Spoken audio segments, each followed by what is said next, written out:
കള്ളാടി ദുരന്ത പശ്ചാത്തലത്തിൽ വയനാട് തുരങ്കപാത നിർമ്മാണം താൽക്കാലികമായി നിർത്തിവെക്കും. ദുരന്തത്തിൽ ഇരട്ട അന്വേഷണത്തിന് തീരുമാനം. മണ്ണിടിച്ചിൽ ഉണ്ടായതിന് പിന്നിലെ കാരണങ്ങൾ പരിശോധിക്കും. കേന്ദ്രം നൽകിയ പാരിസ്ഥിതിക അനുമതിയിലെ നിബന്ധനകൾ പാലിച്ചാണോ നിർമ്മാണ പ്രവർത്തികളെന്നും അന്വേഷിക്കും. സ്വാഭാവിക മണ്ണിടിച്ചിൽ ഉണ്ടായോ എന്ന് സംശയമുണ്ടെന്നും വി.ഡി. സതീശൻ.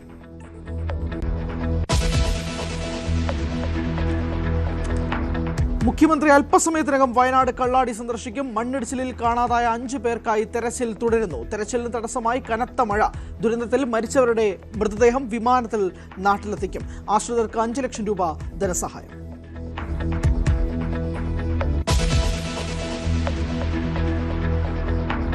വിഴിഞ്ഞം പോർട്ട് ഓഹരി കൈമാറ്റം ആദ്യം അറിഞ്ഞത് പിണറായി സർക്കാർ എന്ന മുഖ്യമന്ത്രി. ജൂൺ 5-ന് ദേശാഭിമാനി വാർത്ത ഉയർത്തി മുഖ്യമന്ത്രിയുടെ ചോദ്യം. ജൂൺ 5-ാം തീയതി 2026 ദേശാഭിമാനി പത്രം വിഴിഞ്ഞത്ത് വരും MSC ടെർമിനൽ. ഓഹരി വാങ്ങാനുള്ള ചർച്ച വേഗത്തിലാക്കി. ഇതെങ്ങനെ വന്നു ഈ വാർത്ത? എവിടെ നിന്ന് കിട്ടി ഈ സോഴ്സ്? ദേശാഭിമാനി പത്രത്തിൽ എവിടെ നിന്നാണ് ഈ സോഴ്സ് കിട്ടിയത്? കേരള താൽപര്യം ബലി കഴിച്ച് ഒരു തീരുമാനവും എടുക്കില്ലെന്നും മുഖ്യമന്ത്രി. PSCയിലെ ക്രമക്കേടുകൾ IG അജിതാ ബീഗം അന്വേഷിക്കും.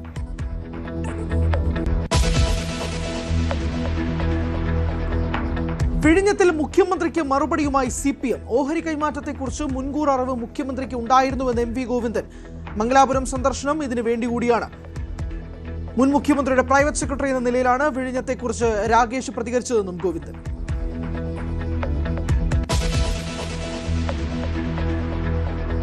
കശുവണ്ടി അഴിമതി കേസിൽ സർക്കാരിന് ഹൈക്കോടതിയുടെ രൂക്ഷ വിമർശനം. പ്രതികളെ സഹായിക്കാൻ സർക്കാർ ശ്രമിച്ചെന്ന ഹൈക്കോടതി. മുൻ സർക്കാരിനേക്കാൾ മോശം നിലപാടെന്നും വിമർശനം.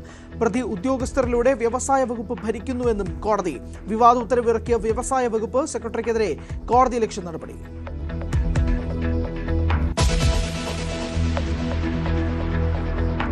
അമേരിക്കൻ ആക്രമണങ്ങൾക്ക് പ്രതികാരവുമായി ഇറാൻ. ബഹ്റൈന് നേരെയും കുവൈത്തിന് നേരെയും മിസൈൽ വർഷം.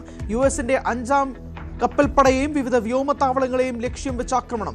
85 കേന്ദ്രങ്ങൾ ആക്രമിച്ചെന്ന് IRGC. ഇനി കീഴടങ്ങില്ലെന്ന് ഇറാന്റെ പാർലമെന്റ് സ്പീക്കർ.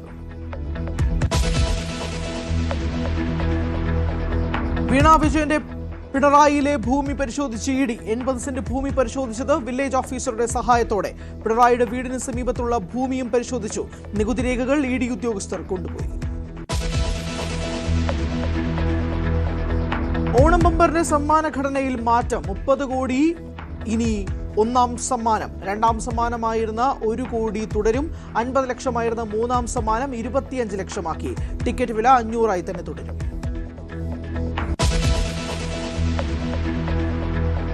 ആവേശപ്പോരിൽ ഈജിപ്തിനെ കീഴടക്കി അർജന്റീന ലോകകപ്പ് ക്വാർട്ടറിൽ. മെസ്സിപ്പടയുടെ ജയം 2-നെതിരെ 3 ഗോളുകൾക്ക്. ഷൂട്ടൌട്ടിൽ കൊളംബിയയെ തകർത്ത് സ്വിറ്റ്സർലൻഡും ക്വാർട്ടറിൽ പ്രവേശിച്ചു.